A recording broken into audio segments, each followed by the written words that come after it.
Ah, entrou com a Escola de Jesus. Tá me ouvindo? Fala aí, cara. Tô te ouvindo. Tá bom. Eu não sei se eu não tenho você lá no meu Instagram pessoal, mas não Vai. estava aparecendo lá o seu vídeo, estava aparecendo aqui só. Então tá bom. Eu acho que eu não Assim o devo pessoal estar já, lá. assim o pessoal já sabe pra onde correr depois. É, Receber mais impulso do espírito. é legal. Eu espero que dê tudo certo aqui, né? Ah, Eu também. como vocês estão aí? Tudo tranquilinho, tudo uma boa, Tá bom. de boa. Vamos ver também, o meu tava também dando um problema no áudio. E aí tem que estar reiniciando. Tomara que vá bem hoje. É, o meu aqui, eu não sei por quê, às vezes ele fica. Eu não sei se isso está acontecendo com o Instagram de todo mundo, se é só o meu, mas às vezes ele não carrega. Ele fica mostrando que não deu para carregar o feed, não deu para. E aí fica, você tem que ficar insistindo toda hora. Às vezes você tem que sair dele, entrar de novo, para ele aparecer. Pois é. Coisas da É, tá internet. dando uma travadinha. É. Eu acho que quando essas travadinhas elas dão quando entram pessoas. Quando as Ah, pessoas entram, ele dá aquela travadinha. Pelo menos eu tenho percebido isso aqui com as lives que eu faço no Instagram. Toda vez que entra alguém, ele trava um pouquinho.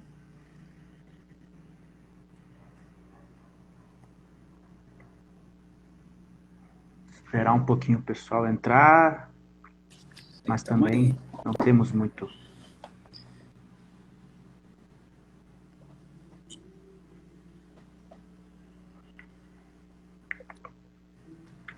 Essa claridade que ela tá. Acho que melhorou assim, né? Aí, Ficou melhor, né? tá quase. Ficou melhor. Não sei se a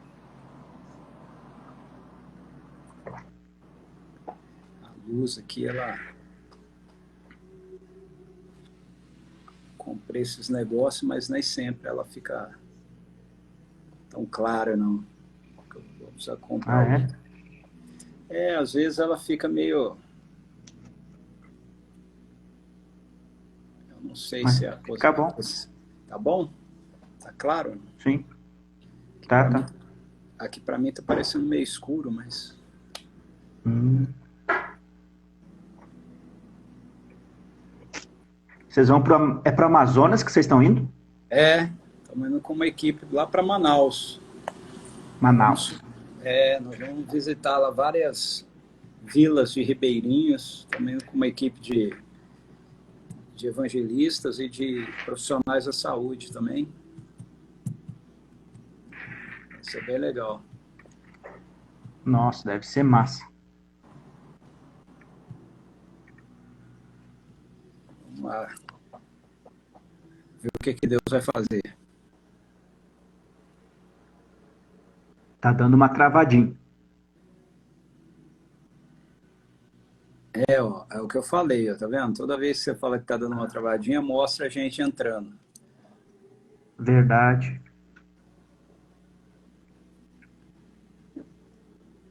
Então é normal. O áudio seguindo, tá tranquilo. É, eu acho que sim. Acho que não. Não tem o que fazer. O que fazer seria se tivesse uma internet com cabo, né? Ah, Eu coloquei uma cabo aqui no meu computador, então quando eu uso o computador, eu não tenho mais esse problema. Mas o celular você pega no 4G, né? Então você tem essa. Eu não sei se, sim. eu não sei se tem algum adaptador para. Deve ter, né? Hoje tem. tem de tudo, né? Sim, deve ter. Muito bom. Vamos bater esse papo aí. Uma coisa. A gente sabe que a mensagem é ampla. Vou dar aqui uma introdução já caminhando. Quero, né, primeiramente, agradecer pela honra, pelo privilégio de poder estar tendo esse. Eu já acompanho, sei que o que o senhor tem aí para compartilhar é bênção demais, é necessário. E então agradeço o privilégio e a ideia foi, né, surgir, não estava muito atuante na internet, resolvi estar aí atuando, trazendo porque o pessoal está todo mundo na internet hoje, então para de repente cooperar de alguma forma que as pessoas tenham, encontrem, principalmente na localidade aqui, né, alguém mais um pedaço aí mais uma parte do corpo na cidade que Uhum. possa edificar e também pessoas que procurem andar com Jesus possam ter um conteúdo, algo para poder olhar e fazer a missão aí, né? Expressar o reino. Legal, muito E bom. aí fiz esse convite para o senhor, na verdade, arriscando que sei das suas demandas, sei das demandas que acompanho, sei das demandas, então, mas graças a Deus acabou sendo melhor do que eu esperava. Porque é bênção. Sei que vem coisa, flui poderosamente através do Senhor, então o senhor pode se apresentar, né, para o pessoal que está aqui no meu perfil, que não conhece, poder conhecer, mas pode se apresentar aí, falar onde está, de onde vem, o que faz, e a gente vai desenvolvendo o bate-papo aí sobre essa mensagem da igreja. Ok, Fique à vontade, pastor Ricardo. tá bom. Fala aí, pessoal. É muito bom poder estar aqui com o David. A gente se conhece através do trabalho da Mocidade para Cristo, da MPC Brasil. Eu sou diretor de treinamento da Mocidade para Cristo do Brasil desde 2004. Trabalho com a Mocidade para Cristo desde 1987. 87 comecei a trabalhar com a MPC lá em Ribeirão Preto, minha cidade natal. E desde então eu trabalho com a Mocidade para Cristo. Com o passar do tempo eu também me tornei pastor e, e morei um tempo aí para o sul, né, embora em Santa Catarina, né, não no Rio Grande do Sul, em Balneário Camboriú, numa época que Balneário Camboriú não era o Balneário Camboriú, que todo mundo enche os olhos hoje, né, quando a gente fala. Hoje, quando fala do É, Balneário Camboriú, o pessoal fala, oh, né? Mas na minha época, o Balneário Camboriú não era isso aí que era, não.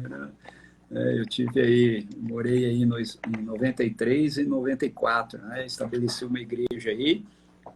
Eu pastorei hoje na região de Campinas, em São Paulo, na região da cidade de Vinhedo, né? A nossa igreja ela atua num cinturão de cidades que são bem próximas aí no Rio Grande do Sul também, né? Tem cidades bem próximas assim, né? Eu já tive por aí, eu sei que várias cidades bem ligadinhas. Aqui é mais ou menos assim, é um cinturão de cidades. Então a gente tem Valinhos, Vinhedo, Louveira e Jundiaí são as principais cidades. A gente tem uma congregação nossa aqui também em Campinas, num bairro que é bem próximo, que é a cidade de Valinhos. Então eu atuo nessa região. Essa igreja que eu pastorei, eu plantei. E estamos aqui já desde 2006 com trabalho pastoral, né? Mas o meu trabalho principal é com a formação e capacitação de líderes, principalmente nessa perspectiva da teologia do reino, de ajudar a igreja a compreender a realidade do reino de Deus e a entender que Jesus trouxe o reino de Deus e que a igreja é o povo do reino. Ela é esse povo em missão, né, que vive em missão no mundo, carregando as realidades do reino de Deus. Essa é a minha grande é, paixão, né? Eu acho que esse é o meu chamado. O meu chamado é ajudar a igreja a ser despertada e capacitada a viver dentro dessa realidade da perspectiva do reino de Deus. Eu sou casado, né, com a Suzy, já há 35 anos. Nós temos 3 filhos, dos quais 2 são casados, todos eles são envolvidos com o ministério, né, da nossa comunidade local aqui, 2 deles bem envolvidos também com o Ministério da Mocidade para Cristo. Eu sou avô, né? Tenho uma netinha, a Lara, que é uma gracinha, uma nova geração aí de discípulos de Jesus.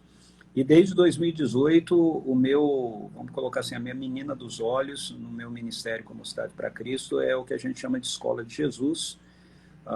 Esse Instagram aqui no qual eu entrei é o da Escola de Jesus. A proposta da Escola de Jesus é justamente isso, é ensinar a igreja ou ajudar a igreja a entender, né, essa realidade do que significa nós sermos seguidores de Jesus, do que significa nós vivermos como seguidores de Jesus hoje, né, carregando na gente a identidade que Jesus nos proporcionou através do sacrifício dele, e manifestando, né, o reino de Deus como embaixadores, né, desse reino. Então, é mais ou menos isso.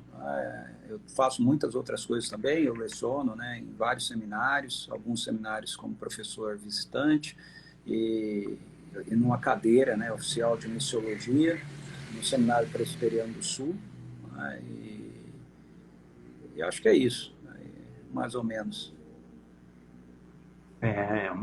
O currículo é extenso. É bom, muito bom. Muito bacana. É bem, e eu posso dizer, né, posso testemunhar que realmente o que o pastor Ricardo faz é impressionante porque é na prática, né? É algo que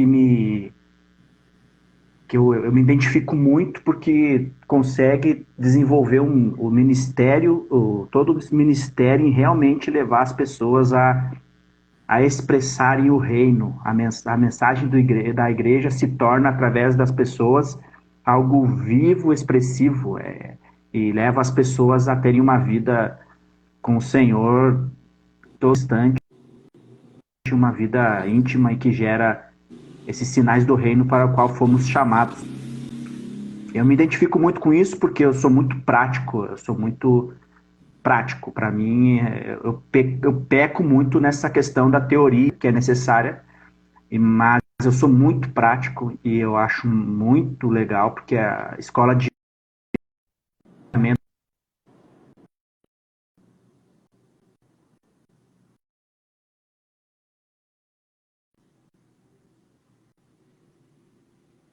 aqui para ver.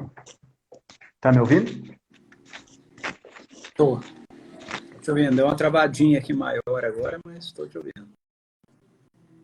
Ver se.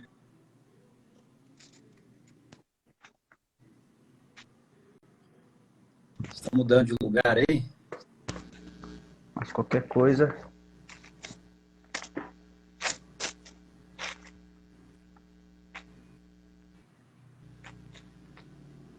Pessoal, tá ouvindo bem, pessoal? Eu estou ouvindo bem. Ah, beleza.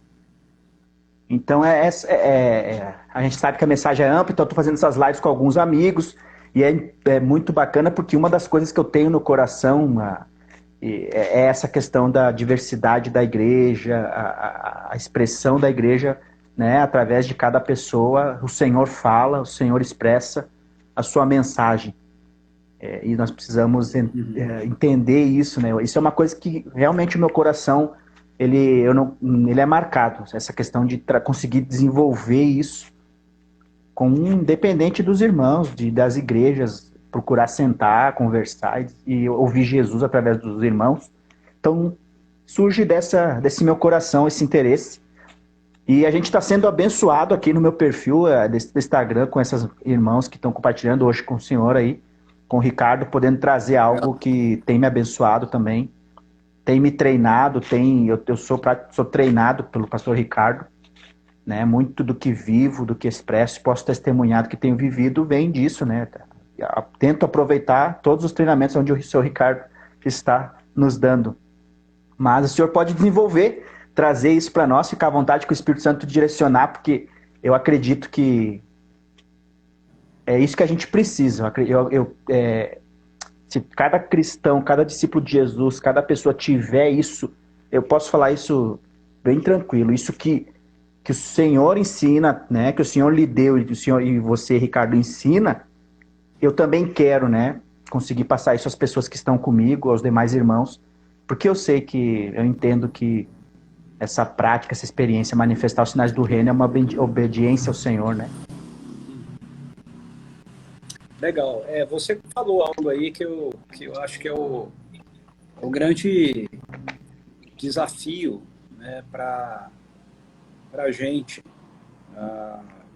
no Ocidente, para a igreja no Ocidente, principalmente igrejas que vêm de uma linha mais histórica, vamos colocar assim, não necessariamente tradicionais, né, mas históricas, que é a compreensão de que não existe nada teórico no reino de Deus. Né? Eu acho que essa é uma expressão, uma frase que eu uso bastante, né? Não há teoria no reino de Deus. Né? Não há nada teórico no reino de Deus. Eu acho que talvez esse seja um dos principais, se não o principal, um dos principais fundamentos daquilo que eu procuro ensinar, né, a partir das Escrituras, porque foi uma revelação que o Espírito Santo trouxe, né, ao meu coração há tempos atrás, né, que muitas vezes a gente tem muita teoria, a gente teoriza demais e a gente vive de menos, né, aquilo que as Escrituras apresentam para a gente. E aí a gente fica discutindo, e isso agora se tornou muito mais aflorado, ou muito mais visível, vamos colocar assim, por causa da internet, né? Facebook, essas coisas todas. Então o pessoal fica muitas vezes discutindo uma série de coisas que na verdade, nas escrituras, elas não estão ali para serem discutidas. Elas estão ali para serem vividas. Né? Elas são realidades. Né? Então, essa é uma outra expressão que eu uso muito, né, no meu ensino, na Escola de Jesus, né, que é você pegar a verdade de Deus e você ver a verdade de Deus se tornar uma realidade. Uma coisa é a verdade, outra coisa é a verdade ser uma realidade. Então, eu acho que a maioria de nós, cristãos no Ocidente, nós temos muita... Eu falo cristãos no Ocidente, tá? Porque eu não conheço a igreja no Oriente, tá certo? A não ser de ler alguma coisa ou de ouvir falar, né? Então, eu gosto sempre de reforçar que essa minha fala é uma fala que ela... porque a igreja, como você falou, ela é multifacetada, né? Ela é multiforme. Então, a gente não pode dizer que a igreja é assim. Mas eu sei que isso é assim no Ocidente. Eu percebo isso assim aqui, né? Na vida de muitas pessoas. Não é de todo mundo também, mas da grande maioria da igreja. Né? Então, e aí eu não estou nem falando diretamente de sinais e maravilhas, que é um ponto que eu acho que é importante, mas eu estou falando de vivência. Por exemplo, a gente fala muito de amor, mas a gente não ama. A gente fala muito de perdão, mas a gente não perdoa. Então, esses tópicos, né, a gente fala muito de fé, mas a gente não vive na fé. Então, esses são tópicos que muitas vezes a gente fica discutindo eles, né? A gente fica dando estudo bíblico a respeito deles, argumentando nada contra a fundamentação bíblica, né? Eu acho que ela tem o seu lugar, ela é importante, mas a essência, ela é a vivência, né? A essência das Escrituras é a vivência. Lucas, quando ele começa o livro de Atos, ele fala para o Teófilo, né, que ele escreveu o primeiro livro, ele está se referindo ao Evangelho, para contar tudo que Jesus começou a fazer e a ensinar. Não só a ensinar, a fazer e a ensinar. E vem nessa ordem, ele não fala tudo aquilo que Jesus começou a ensinar e fazer, ele fala tudo aquilo que Jesus começou a fazer e a ensinar. Então não há teoria no reino de Deus. Né? A gente precisa compreender isso, nós vamos compreender que o Evangelho, ele nos traz para uma realidade de vida. Né? Ele não nos traz para um contexto de informações. Né? Ele nos traz para uma realidade de vida, uma realidade nova de vida. Né? E aquilo que a gente fala, aquilo que a gente ensina, ele só tem poder se for manifestado, né, na nossa vida. Né? E aí entra em cena a perspectiva do Espírito Santo, da necessidade da presença do Espírito Santo. Né? Nós precisamos do poder do Espírito Santo para fazer sinais e maravilhas, para fazer milagres, né? curar pessoas e etc. Mas nós também precisamos do poder do Espírito Santo para perdoar. Nós também precisamos do poder do Espírito Santo para amar. Nós também precisamos do poder do Espírito Santo para ser puros.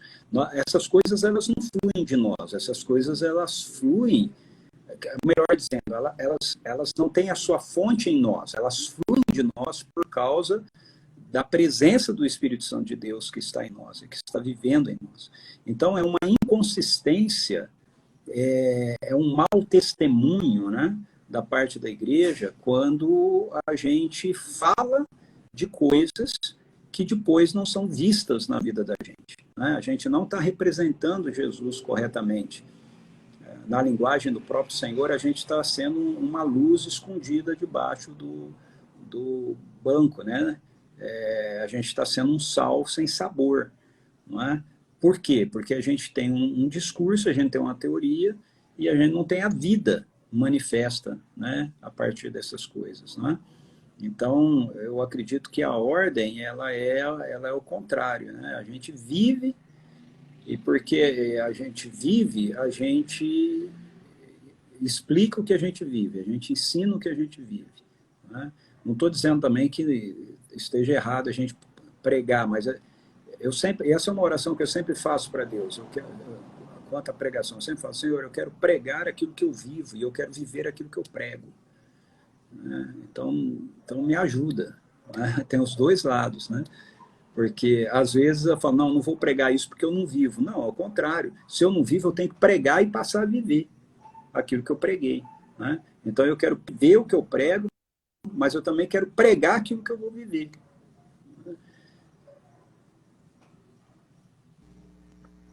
Essa eu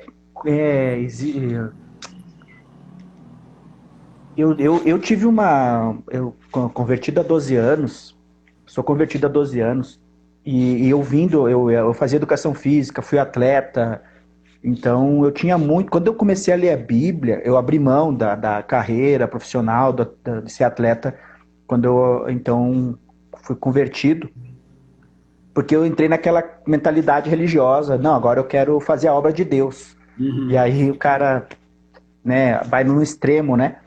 Mas uma coisa que eu percebia muito para mim quando eu lia a Bíblia é que Jesus era um treinador.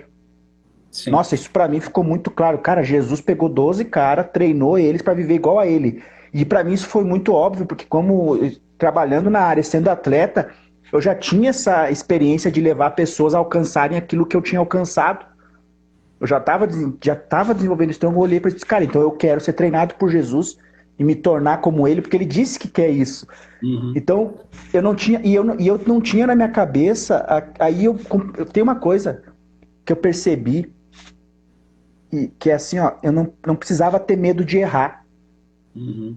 Só que isso era uma barreira, assim, aí a gente passa por tremendas barreiras, até pela questão da mentalidade equivocada, dos medos das pessoas, né?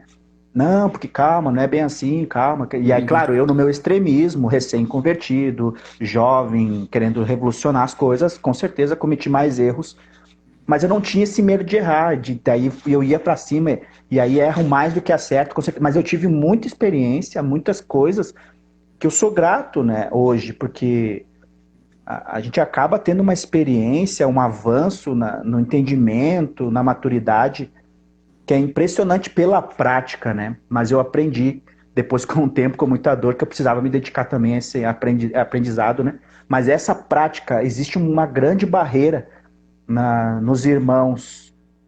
Eu tinha um problema, né? Por exemplo, eu dizia assim, não preciso orar, eu tenho que praticar.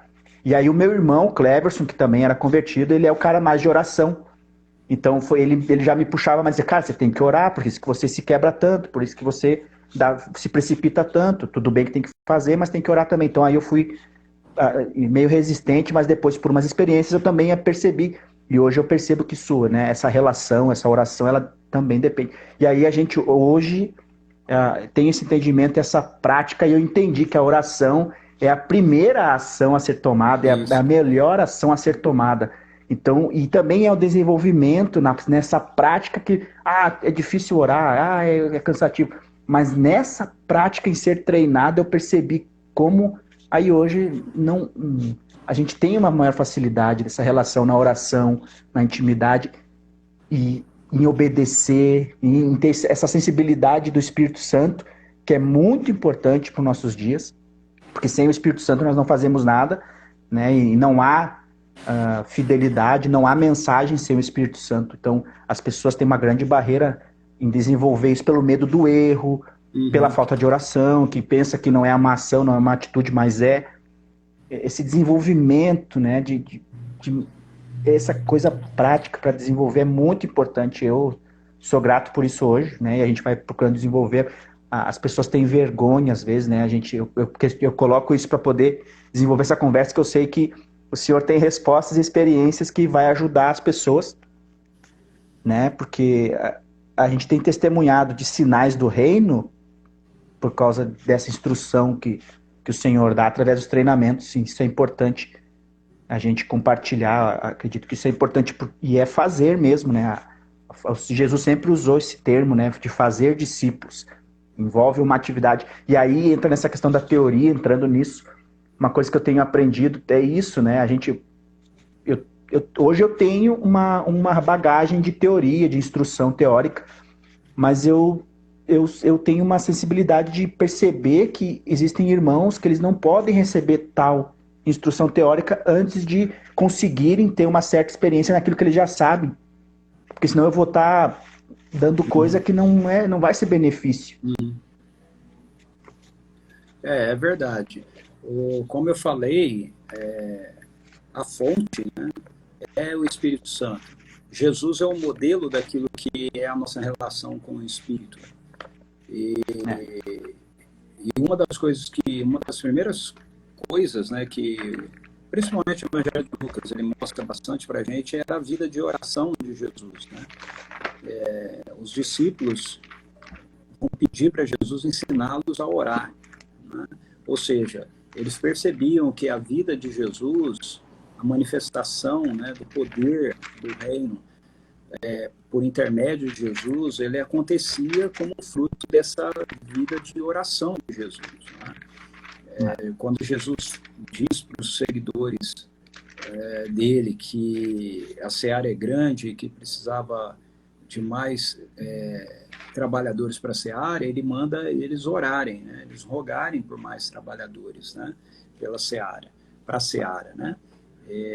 O próprio João 15, quando Jesus fala sobre ele ser a videira verdadeira e a gente permanecer ligados nele, ele vai colocar isso depois dentro de um contexto de oração, que a gente não tem, porque a gente não pede, e que se a gente pedir, a gente vai ter, a gente vai dar fruto, porque isso é para a glória do Pai, né? E a gente dá os frutos, né, para que o Pai seja glorificado e a gente possa pedir, a gente possa orar. Ele insiste com essa visão, né, da oração, ali em João 15, pelo menos umas 3 vezes ele menciona isso no texto, né? Eu penso que essa questão ela precisa ser levada para o âmbito da nossa vida de intimidade, para o âmbito da nossa vida de relacionamento, né? Porque quando a gente fala da oração, a oração ela é uma prática presente em toda religião, né? Então, toda religião você ora, em toda religião você tem oração. Tanto que Jesus, no Sermão do Monte, ele vai fazer, né, o ensino da oração dentro desse contraste, né, que a gente não deveria orar nem como os fariseus, ou seja, aqueles que estão dentro do universo lá do povo judaico, porque eles, na verdade, não tinham uma honestidade, né, na sua oração. O alvo da oração não era a relação com Deus, né? Na verdade, o alvo da oração deles era serem percebidos como piedosos, né, pelas pessoas.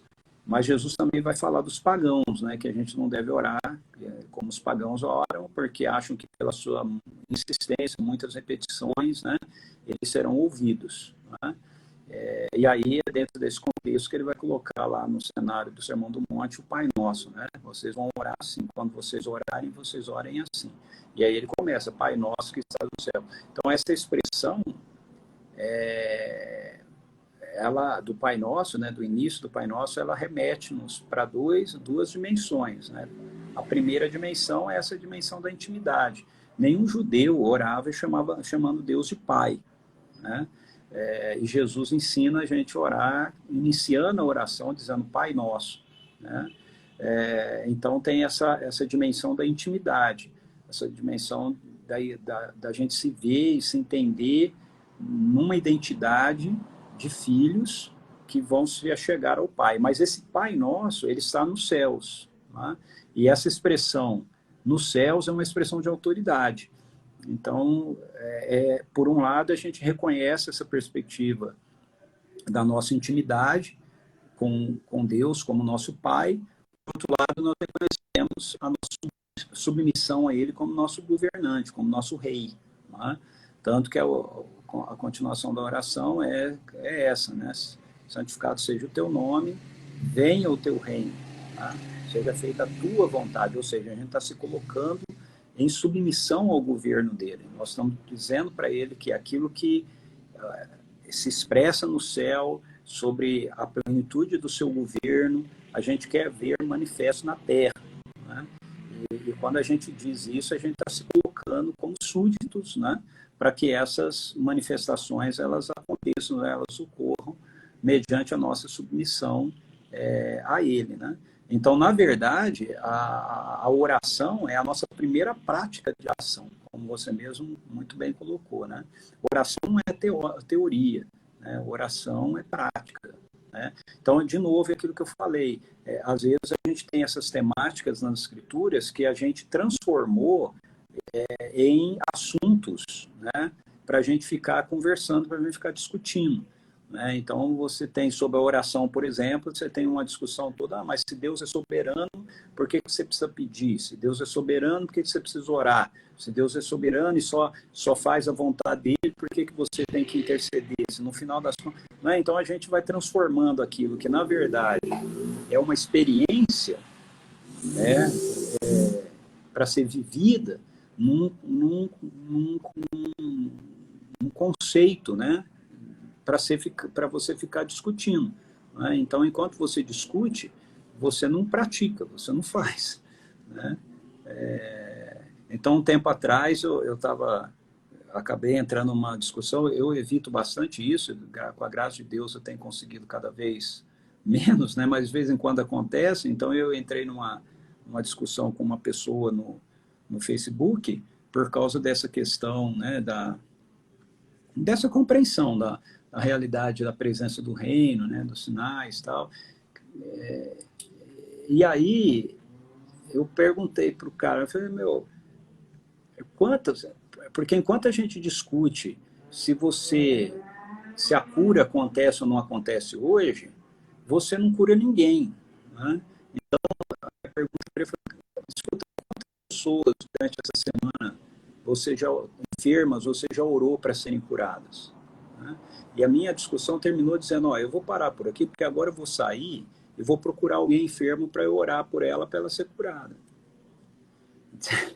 Entende? Porque assim, às vezes a gente fica discutindo um tempão sobre alguns assuntos que Jesus não falou. Veja, Jesus não falou para a gente ter uma teologia da cura. Jesus falou para a gente curar enfermos. Ele disse, vão e cure os enfermos, né? Jesus, ele não ensinou para a gente sobre uma teologia para discutir se o sujeito ele é predestinado e ele vai ser salvo, entende? Ou se ele é calvinista ou arminiano. Essas coisas aí foram uns negócios que a gente que foi inventando, a gente que foi criando. Por favor, me entenda, eu não estou dizendo que não tem algum lugar para você pensar um pouco. Eu estou dizendo que isso não é o fundamento, né, das escrituras, né? Você não tem nenhum lugar. Então, assim, são, na verdade, você tem essas expressões presentes na Bíblia, mas como a gente tira elas do contexto que é a prática, né, o contexto prático da coisa, ele vira um conceito teórico, ele vira meramente um conceito teológico. Então você fica discutindo sobre coisas que, na verdade, os escritores bíblicos não discutiam sobre aquilo. Eu sempre falo isso, uso como exemplo disso os dons espirituais, né? Por exemplo, a gente tem N discussões sobre dons espirituais, que dons existem, que dons que não existem, que dons que acontecem, que dons não acontecem. Mas, cara, nenhum texto bíblico de dons foi escrito para tratar disso. Né? Por que os textos bíblicos de dons foram escritos? Eles foram escritos por causa da prática. O pessoal estava vivendo, estava fazendo, estava praticando. Algumas vezes praticava errado, e aí o Paulo, né, os apóstolos, ou seja, quem for o escritor, ele vai corrigir. Entende? Então não foi escrito para os dons existem, não existe mais, esse dom continua, aquele não continua mais. Então a gente pega os textos e traz para uma discussão, de novo, né, teórica nossa. Né? Enquanto você discute, você não pratica, você não vive. Né? Quando eu falo praticar aqui, eu estou falando sobre você viver. Né? Você não vive essas dimensões. Né? Mas Jesus é o nosso modelo, e a gente vê Jesus o tempo todo ensinando aquilo que ele está vivendo. Né? Jesus carrega com ele a realidade do reino de Deus. E depois Jesus nos envia como seus representantes, ou seja, nós estamos carregando as realidades do reino de Deus conosco. Numa linguagem do apóstolo Paulo, nós somos embaixadores, né, lá 2 Coríntios 5, nós somos embaixadores de Deus, né? Como se Deus exortasse por nosso intermédio, né? Arrependam-se, né, e creiam no Evangelho. Ou seja, é o próprio Deus, ele diz, nós é que estamos falando, mas quando a gente fala é como se a gente estivesse falando em nome do próprio Deus, como se fosse o próprio Deus que estivesse falando através da gente. Né? Então nós somos embaixadores. Para a gente entender o que é um embaixador, você precisa olhar para Jesus. Né? Porque Jesus é o primeiro embaixador, ele é Hebreus, né? Apocalipse 1, né? Jesus é o apóstolo da nossa fé, né? Ele é o primeiro enviado, né? Então ele é o modelo.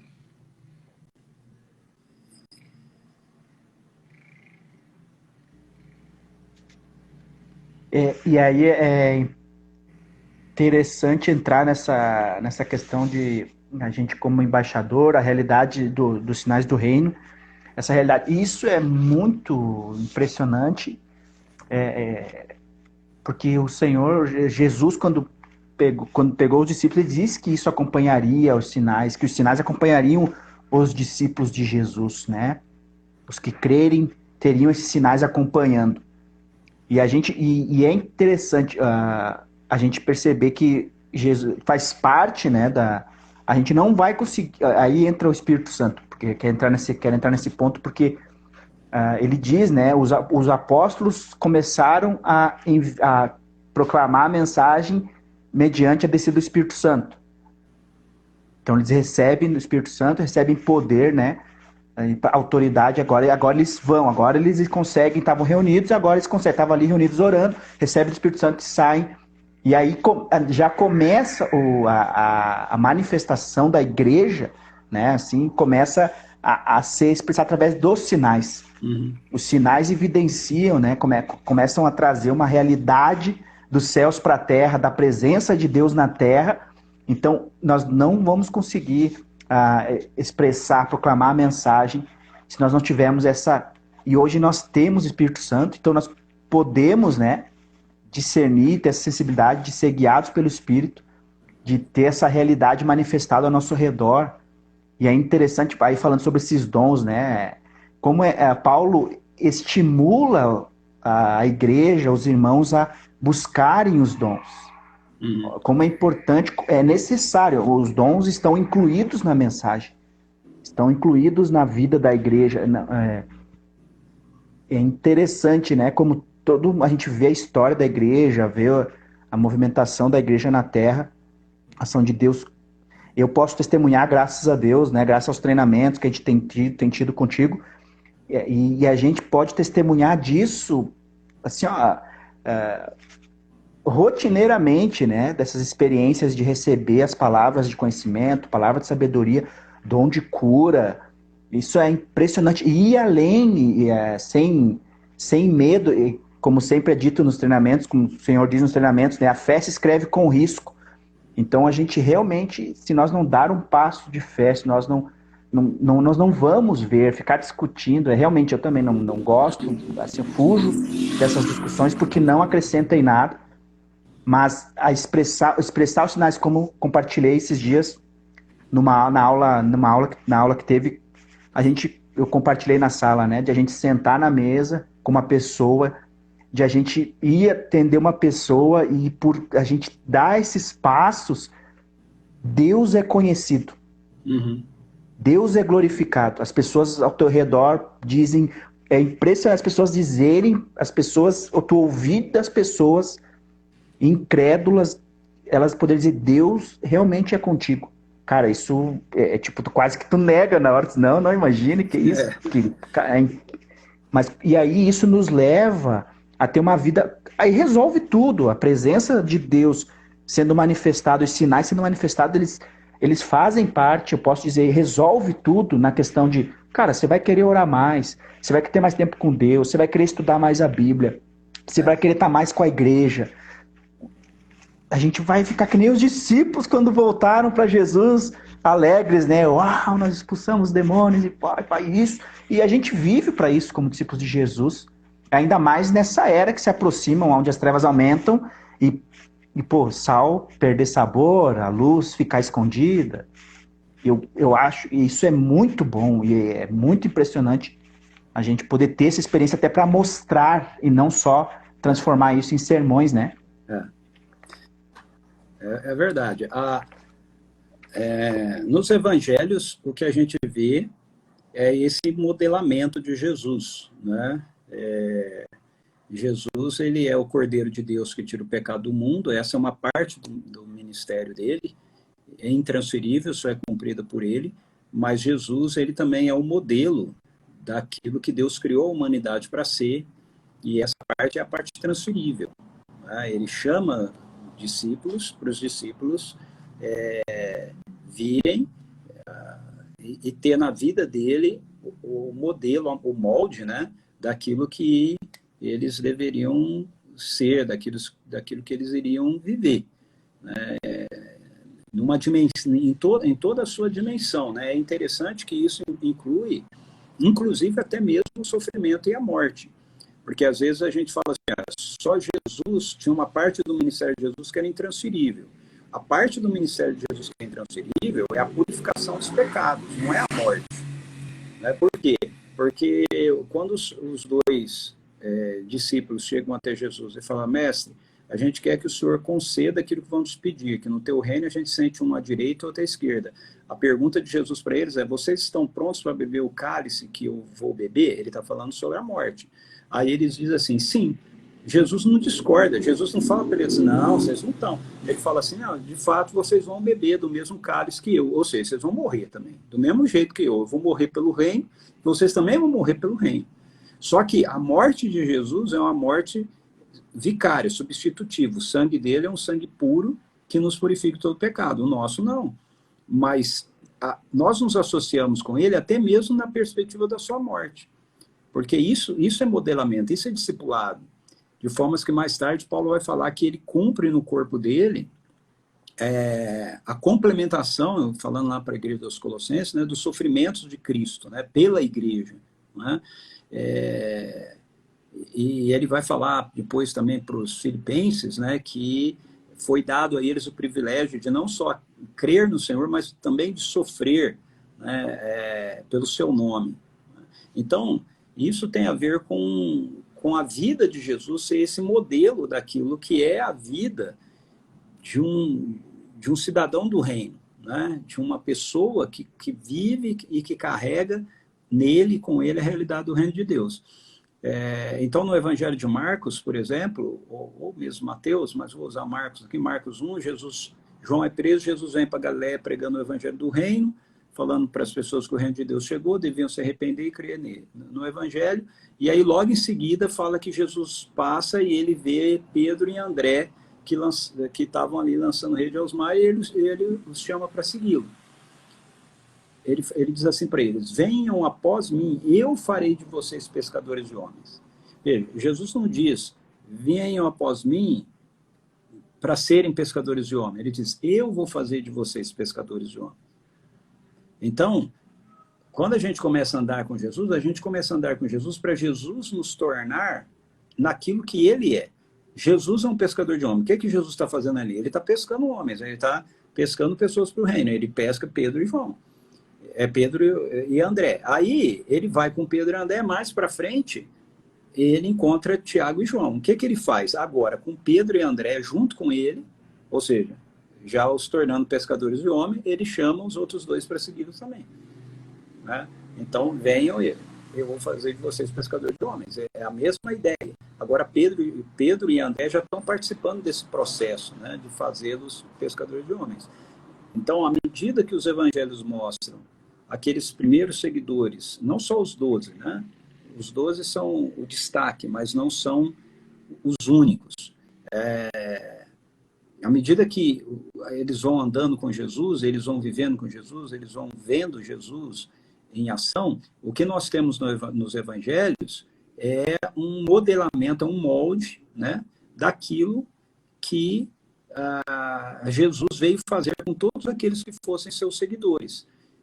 Aquilo que ele está fazendo com aqueles, Jesus ia continuar fazendo depois, pela presença e o poder do Espírito Santo, através deles em outros, e depois em outros, depois em outros, né? E assim sucessivamente. Mateus 28, na grande comissão, ele dá esse ciclo ininterrupto para a gente, porque Jesus fala que é para eles irem, fazendo discípulos de todas as nações, batizando no nome do Pai, do Filho e do Espírito Santo, ensinando-os a guardar, ou a fazer, depende da tradução, ou a obedecer, tudo aquilo que vos tenho ordenado.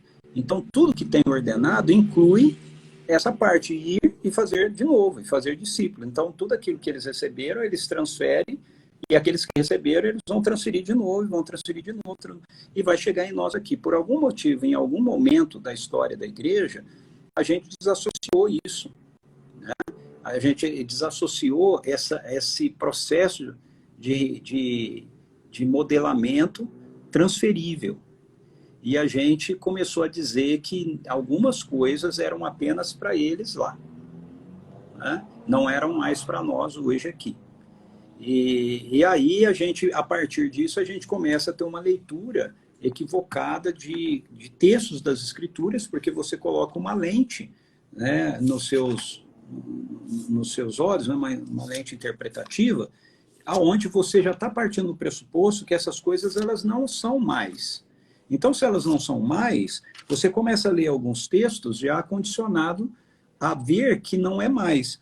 Então, um texto que eu uso sempre para mostrar isso é um texto que geralmente o pessoal usa para argumentar justamente que quem fazia esses sinais, quem realizava essas obras do reino, eram os apóstolos, não eram o povo, né? Não eram apenas os apóstolos. Mas, na verdade, não é isso que as Escrituras nos mostram. Mas você interpreta isso assim porque você já está partindo do pressuposto que isso acabou, que isso era só para eles. Um pressuposto, na minha opinião, hermenêutica, de interpretativa, equivocada. Por quê? Acabei de dizer, porque Mateus 28, ele estabelece um ciclo para a gente. Se é para você receber e ensinar o outro a obedecer tudo que você recebeu, começando com eles lá, então isso significa que é para ensinar eles terem uma vida que se mova no poder do Espírito Santo, que cure, que liberte, que restaure, assim como que perdoe, ame, etc. E então, em algum momento, você fala assim, isso não é mais assim. Aí, as pessoas pegam um texto como, por exemplo, esse de 4:33, Atos 4:33, que diz assim, com grande poder os apóstolos continuavam a pregar, testemunhando da ressurreição do Senhor, e maravilhosa graça estava sobre todos eles. Então, quem fazia isso? Os apóstolos faziam isso. Tá vendo? Não era a igreja. No verso 12 diz assim, muitos sinais e maravilhas eram realizados entre o povo pelas mãos dos apóstolos. Então, esses textos, no capítulo 5, verso 12, esses textos eles são usados quando você tem essa lente de que acabou, como um argumento de que, foram os apóstolos. Mas agora, deixa eu fazer uma outra exegese do texto, uma outra hermenêutica do texto. Olha só. Não é para eles ensinarem aquilo que Jesus ensinou? Não é para ensinar a fazer o que Jesus ensinou? Para mim, eles estão usando o modelo de Jesus. Como é que eles aprenderam com Jesus? Primeiro, Jesus fez. Tudo aquilo que Jesus fez e ensinou. Primeiro Jesus fez, aí ele ensinou eles a fazerem. O que o texto bíblico está mostrando para a gente? Primeiro os apóstolos fizeram, porque foi assim que eles aprenderam com Jesus. Depois eles foram ensinar a igreja a fazer. Faz sentido ou não? E aí a prova que eu dou disso. Quando você chega no capítulo 6, você tem a nomeação dos diáconos. Aí você vai ter Estevão, e o texto diz assim, verso 8, 6, 8. Estevão, homem cheio de graça e do poder de Deus, realizava prodígios e sinais milagrosos entre a multidão. Olha aí, transferiu. Estevão não era apóstolo, ele já é uma outra geração. Aquilo que eles aprenderam com Jesus, que eles fizeram, agora eles transferiram. Você vai ter o mesmo em Filipe. Então, na verdade, esses textos bíblicos, eles não são textos que provam para a gente que só os apóstolos faziam. Eles são textos que mostram para a gente a dinâmica que a gente deve usar. Então, como eu faço, as pessoas vêm, eu fazendo, eu transfiro, certo? Aquilo que o Espírito Santo está me dando, porque ele disse, ensine-os a obedecer, ensine-os a fazer, ou seja, transfere para eles. Então, eu transfiro, ó, eu fiz, você também faz, você também pode fazer.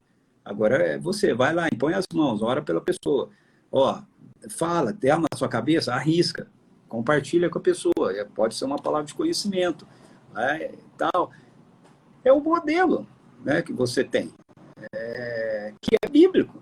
Então, se você parte de um pressuposto, né, hermenêutico errado, você vai chegar numa conclusão errada. E, na minha opinião, esse é um pressuposto hermenêutico errado. Essa ideia de que aquilo que Jesus fez acabou nos apóstolos. Porque não é o fundamento que Mateus 28 dá para a gente. Aquilo que vocês ouviram de mim, isso ensine. E ensinar aos outros não termina com isso? Com eles ouvindo o que eles devem ensinar? Então, quem recebeu na próxima tem que fazer a mesma coisa que os apóstolos receberam de Jesus para fazer. E a outra geração também, e a outra também, e a outra também, e a outra também. E vai chegando aqui na gente. Mas em algum momento aí na história, a gente pegou um desvio nisso, né?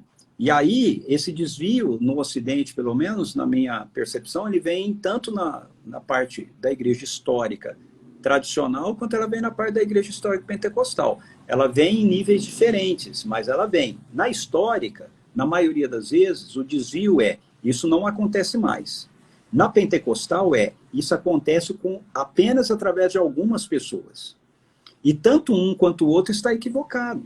Porque, primeiro, continua acontecendo. Segundo, não acontece só através de algumas pessoas. Esse é o conceito da antiga aliança. O conceito da nova aliança, Atos capítulo 2, o Espírito Santo foi derramado, vossos filhos, vossas filhas profetizarão, vossos servos terão visão, vossos velhos sonharão, os jovens terão visão, todo mundo agora. O Espírito Santo foi derramado, agora não tem mais o cara que é cara.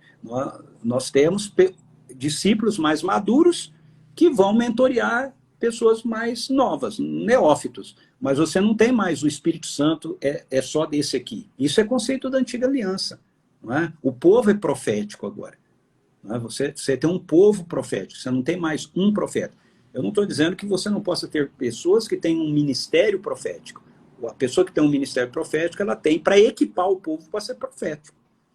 Não é mais o modelo do Antigo Testamento, é só de alguns. Então, acho que a parte pentecostal, ela erra nesse ponto. De achar assim, que o dom de cura, por exemplo, vamos falar do dom de cura. O dom de cura, por exemplo, só uma pessoa que tem o dom de cura que consegue curar. Não, o dom de cura é um dos fâneros, uma das manifestações do Espírito. Ele pode se manifestar através de qualquer pessoa. Qualquer pessoa. Pode ser que uma pessoa tenha um ministério mais focado na perspectiva da cura, que se tiver, tem para equipar a igreja, para ensinar a igreja como é que isso é feito. Talvez até manifeste mais através daquela pessoa por causa dessa perspectiva do ministério, mas não está restrito àquela pessoa. Okay? É através de qualquer pessoa. Algumas pessoas, às vezes, comentam comigo assim, mas então por que eu oro por pessoas e elas não são curadas? A primeira perspectiva que eu geralmente aponto é porque, na verdade, a gente ora pouco. É a mesma questão de evangelismo. Por que poucas pessoas se convertem através da gente? Porque a gente prega pouco o evangelho. Prega muito o evangelho que muitas pessoas vão se converter. Você vai começar a ter mais gente se convertendo. É a mesma coisa de cura. Né? Se você orar toda semana, todo dia, se orar por 10 pessoas, eu garanto que você vai ver mais cura do que uma pessoa que não ora por ninguém, ou que ora por uma pessoa por semana. Então, quem ora todo dia por 10 pessoas, certamente vai ver acontecer mais cura. Entende? Do que quem não ora. Faz sentido isso?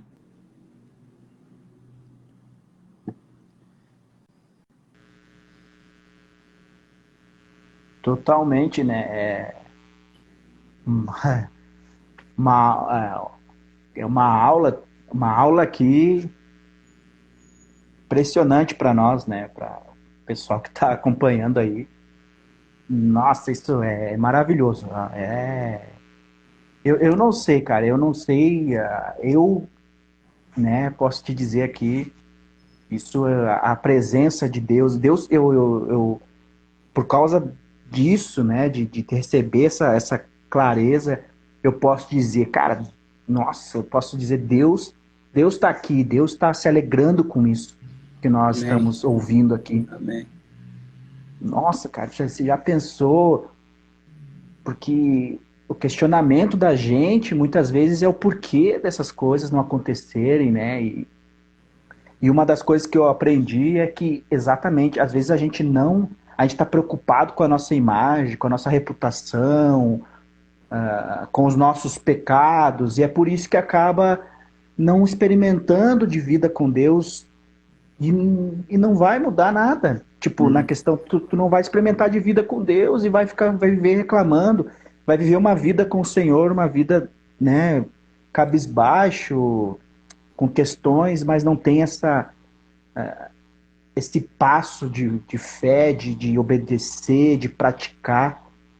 Isso é demais. Eu sou totalmente tomado por essas palavras e já fica, a gente já fica ah, animado, incentivado, queimando por ir praticar, porque sabe que vai revelar o Senhor. Essa mensagem é maravilhosa trazer, os sinais do reino. É a mensagem, faz parte da mensagem, sim.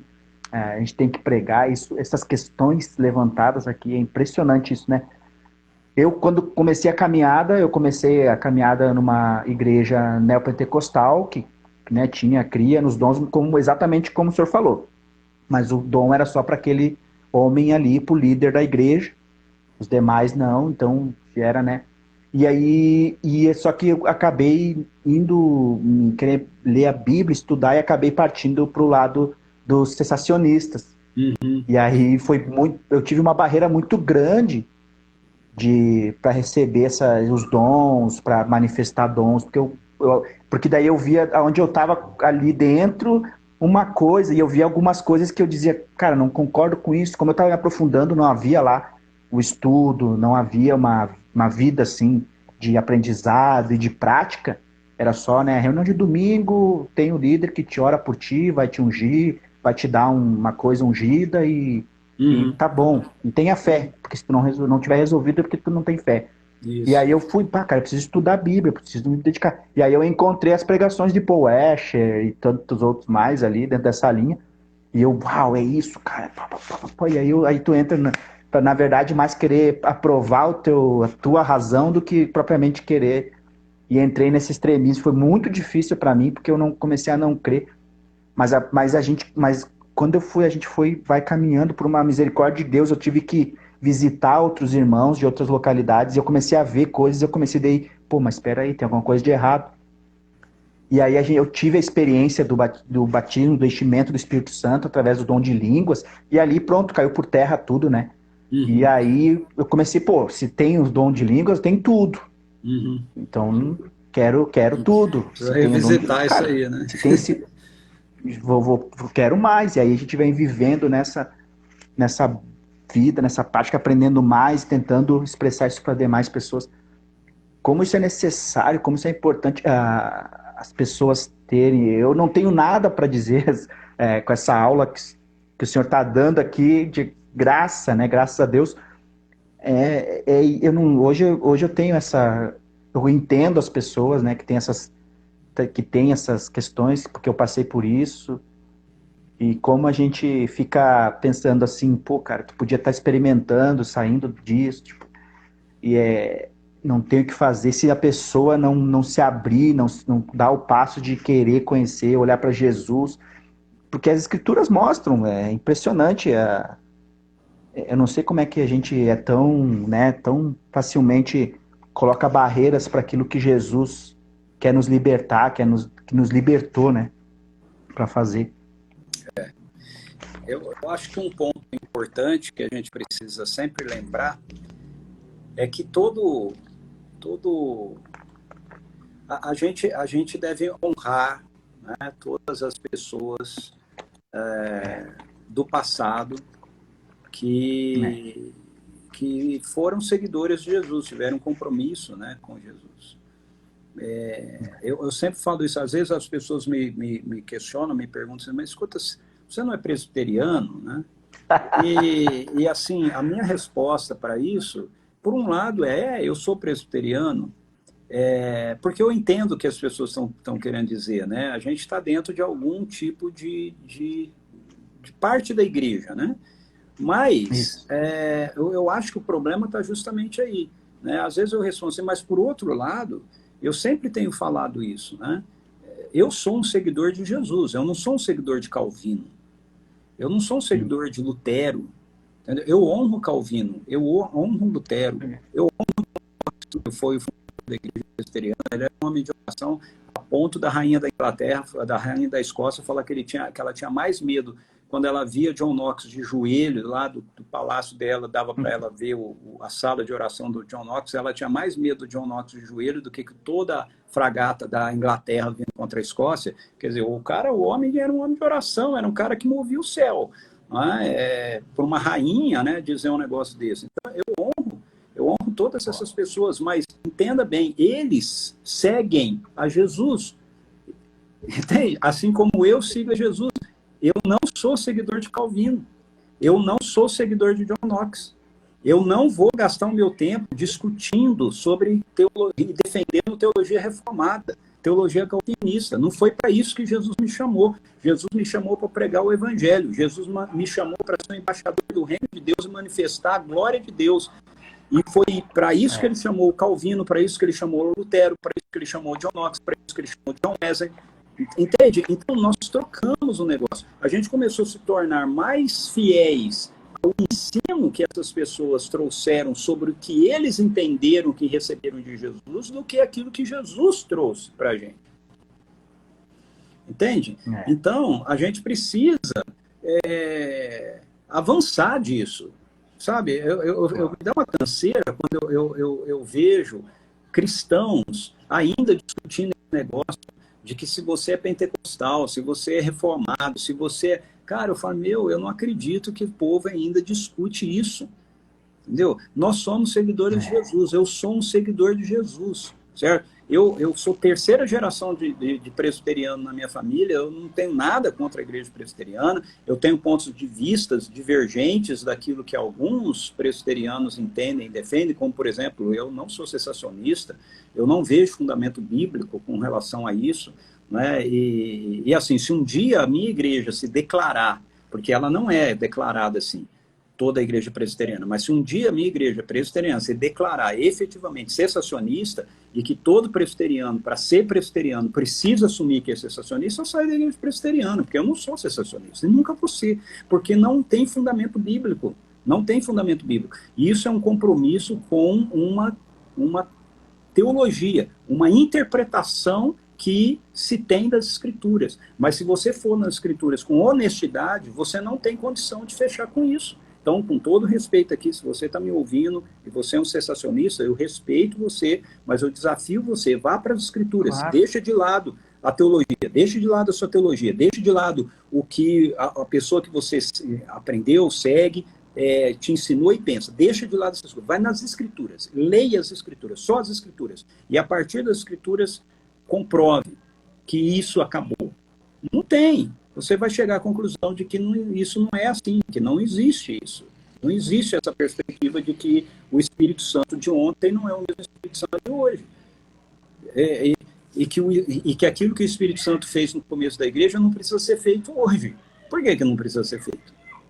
Assim, os argumentos que eu ouço são os argumentos mais insuficientes, mais frágeis, né, possíveis. Por exemplo, uma vez a pessoa dizer para mim que hoje a gente não precisa mais de dom de cura porque nós temos os médicos. Cara, visita qualquer SUS aí na sua vida e você vai ver se a gente precisa ou não precisa de dom de cura. Vai aí no SUS, vai no UPA e você vai ver se você precisa ou não precisa de dom de cura. Tá? Então, isso é um argumento falácio, frágil, entende? Não tem nenhuma sustentabilidade. Não é porque você tem medicina. Na época de Jesus também tinha medicina, também tinha os médicos. A mulher que foi curada de hemorragia, o texto bíblico diz que ela gastou tudo que ela tinha com os médicos. E eles não foram capazes de curá-la. Então, hoje em dia, acontece isso também. Né? Então, eu acho que nós invertemos a coisa, tá certo? Eu sou um seguidor de Jesus, certo? Dentro da igreja presbiteriana. Você é um seguidor de Jesus dentro da igreja luterana, dentro da igreja da Assembleia de Deus, mas você é um seguidor de Jesus, você não é um seguidor da Assembleia de Deus, você não é um seguidor do presbiterianismo, você não é um seguidor do calvinismo, entende? Quando Deus olha para a igreja, ele vê uma noiva, ele vê um povo, ele vê uma família, ele não vê essas coisas que a gente fala aqui. Isso não existe para Deus, entende? E aí a gente fica nessa briga de que, no fundo, a gente diz que não, mas todas as denominações começam a achar que se você não for da denominação dela, você não é da verdadeira igreja. Embora a gente não afirme isso, mas a nossa prática mostra isso, entende? Então, passou da época da gente romper com isso. Passou da época da gente parar com essas brigas. Eu quero incentivar você. Se você está no Facebook e você faz parte desses grupos, entende? De exclusivistas, né? Reformados, não sei o quê, calvinistas, não sei da onde, metodistas. Cara, sai desses grupos tudo aí. Sai disso, meu. Sai disso. Você é um seguidor de Jesus. Entende? Você ficar defendendo um segmento, uma linha, uma fatia do bolo, você tem que olhar o bolo todo. Certo? Olha o bolo todo. O reino de Deus é o bolo. Certo? A interpretação calvinista, metodista, seja ela qual for, é uma fatia. Você não está vendo o bolo inteiro. Entende? Você está vendo uma fatia. Estou dizendo que está errado. Aquela fatia, às vezes você pegou, é bolo, mas não é o bolo todo, entendeu? Aquela ali, às vezes você não pegou a parte que tem, pensa no bolo de fruta, né? Aquela ali, às vezes você não pegou a parte que tem o abacaxi, você pegou a parte que tem o pêssego, mas o outro cortou e pegou a parte que tem abacaxi. Aí o cara fala, esse aqui é um bolo que é de abacaxi, aí o outro, de jeito nenhum, é um bolo de pêssego. Entendeu? Você tem que ter o bolo todo. O reino de Deus chegou, o reino de Deus chegou. Uau, isso aí. Aleluia. Nossa. Isso, o reino de Deus chegou. Essa, né, é a mensagem. O reino de Deus chegou. E nós expressar isso com palavras, mas com poder, porque o evangelho é poder, né? A mensagem do reino é poder. O reino de Deus está entre nós. Cristo veio fazer isso. E é isso que nós temos que... nós temos que andar nessa... Eu me coloco nisso, eu falo com o senhor nisso exatamente. O reino de Deus chegou. Então, aonde eu vou? E aí, meu amigo, eu sou desafiado, né? Jesus é o modelo. Como Jesus fazia isso? O reino de Deus chegou. Você quer ver? Uau. É assim que a gente faz. O reino de Deus chegou. Essa é a mensagem. A diferença da pregação do reino de Deus na antiga aliança para a nova aliança é que a antiga aliança não podia mostrar o reino, ele não tinha chegado. Mas na nova aliança o reino de Deus chegou, você mostra o reino. O reino de Deus chegou, quer ver? Aí você mostra generosidade, você mostra poder, você mostra amor, misericórdia, compaixão, você mostra através da cura, você mostra através da libertação, você mostra o reino. Eu vivo falando isso aqui na minha igreja. Nossa pregação é a seguinte, querido. Você tem que chegar para o cara e tem que falar, o reino de Deus chegou, você quer ver? E aí você tem que mostrar o reino. Você tem que mostrar. Glória a Deus.